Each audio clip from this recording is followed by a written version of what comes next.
નમસ્કાર મિત્રો, વિડીયોમાં તમારું સ્વાગત છે। જી હા મિત્રો, અત્યારે હાલના મોટા અને મહત્વના સમાચાર સામે આવી રહ્યા છે। તો મિત્રો, સમાચારમાં વાત કરીએ તો રાજકોટ શહેરમાં છેલ્લા કેટલાક દિવસથી અનુભવાતી મિશ્ર ઋતુ એટલે કે ડબલ સિઝનના કારણે રોગચાળો વકર્યો છે। વહેલી સવારે ઠંડી અને બપોરે ગરમીના કારણે લોકોના સ્વાસ્થ્ય પર માઠી અસર પડી રહી છે।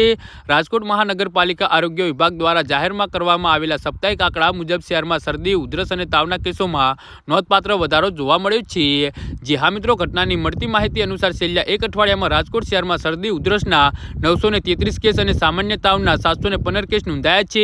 આ ઉપરાંત દૂષિત પાણી અને ખોરાકના કારણે ઝાડા ઉલટીના 233 કેસ સામે આવ્યા છે। મચ્છરજન્ય રોગચાળાની વાત કરીએ તો રાજકોટ શહેરમાં મેલેરિયાનો 1 કેસ અને પોઝિટિવ નોંધાયો છે, જેના પગલે આરોગ્ય તંત્ર દોડતું થયું છે। રોગચાળાને નિયંત્રણમાં લેવા માટે રાજકોટ મનપા દ્વારા સઘન ચેકિંગ હાથ ધરવામાં આવ્યું છે। મચ્છરના ઉપદ્રવી સ્થાનો મળી આવતા કુલ 176 એકમોને નોટિસ ફટકારવામાં આવી છે। આ ઉપરાંત પીવાના પાણીની શુદ્ધતા ચકાસવા માટે શહેરના વિવિધ 835 સ્થળોએ કોલરિંગ ટેસ્ટ કરવામાં આવે છે, જેથી જળજન્ય રોગચાળો અટકાવી શકાય। આરોગ્ય વિભાગ દ્વારા નાગરિકોને ઉકાળેલું પાણી પીવા, તાજો ખોરાક લેવા અને ઘરની આસપાસ પાણી ભરાઈ ન રહે તેની કાળજી રાખવા અપીલ કરી છે। મિશ્ર ઋતુ હજુ પણ યથાવત રહેવાની શક્યતા હોવાથી આગામી દિવસોમાં કેસોમાં વધુ વધારો થઈ શકે છે। જે હા મિત્રો, તો આના વિશે તમારું શું કહેવું છે તો નીચે મારી કમેન્ટ બોક્સમાં જરૂરથી જણાવજો અને અમારી યુટ્યુબ ચેનલને સબસ્ક્રાઇબ કરવાની ભૂલતા નહીં। ધન્યવાદ।